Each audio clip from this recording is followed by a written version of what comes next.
Good morning, everyone. Rev here with you this morning. It is Friday. It is January the 8th. I pray that you are safe and well and blessed this morning. I hope that you are joining me in prayer for our country. My heart is broken for our country right now, and prayer is our only way out. 2 Chronicles 7:14 says, "If my people who are called by my name will humble themselves and pray and seek my face and turn from their wicked ways, then I will hear from heaven and will forgive their sins and heal their land." So continue to pray. We are in a very volatile and time of transition right now. And so I would ask you this morning to continue to pray for our country. I want to read to you from the Psalms this morning. This is Psalm number 121. I lift up my eyes to the hills. Where does my help come from? My help comes from the Lord, the maker of heaven and earth. He will not let your foot slip. He who watches over you will not slumber. Indeed, he who watches over Israel will neither slumber nor sleep. The Lord watches over you. The Lord is your shade at your right hand. The sun will not harm you by day, nor the moon by night. The Lord will keep you from all harm. He will watch over your life. The Lord will watch over your coming and going, both now and forevermore. This is the word of the Lord. May it bless, convict, encourage, enlighten, empower its hearers this morning. When you think of the word preserve,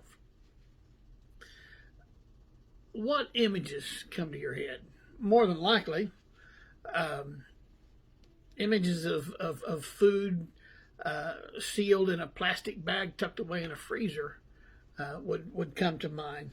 And some might even think of a life preserver that one throws out to a drowning person in the water. Anything that is preserved, it's protected by isolating it from possible contamination, which is kind of goes back to the something stuck in a freezer bag and stuffed in the freezer. We cannot read this Psalm 121. We can't read it in that way. We can't read it with that frame of mind, because God promises to preserve us from all evil. But rather than shut us away from contamination, He preserves our going out and our coming in. God preserves us while we are actively involved in the world. Now, I want you to think about that. God preserves us while we are actively involved in the world. We can't be Christians and shut ourselves in our houses and never get out and do ministry. We can't come to church on a Sunday morning and shut ourselves in the sanctuary and then go out and go back to our homes for another week and then come back. And it's not the way it works. We are to be out in the world and actively doing ministry. And God preserves us while we are actively involved in the world.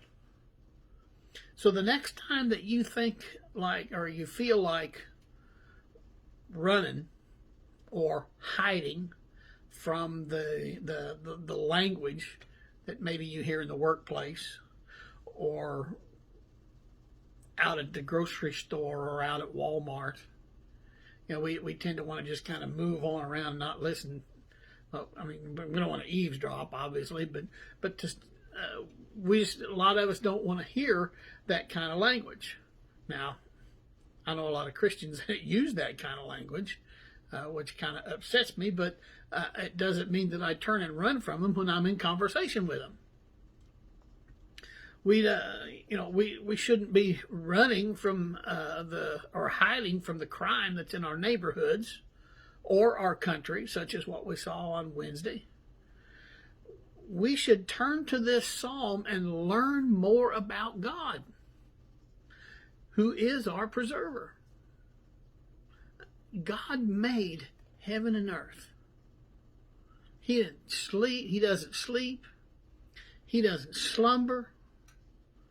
He is ever present as our keeper, our preserver. His hand is raised to shade us from the sun's burning rays. God is our protector who will preserve us from all evil. He will watch over your coming and going both now and forevermore. Hallelujah. God is always watching over us.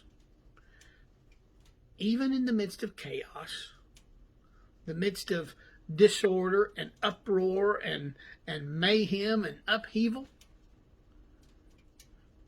God is there. In the midst of what we saw taking place in Washington, D.C. on Wednesday, God is still here. He was there in the midst of it all. And He's still on the throne. He is our preserver. He's our life preserver. He is with us. And He loves us. Hallelujah. I'm Pastor Mark. I love you guys. Be safe, be well, be blessed, be strong. Go do something for Jesus, and I'll see you tomorrow.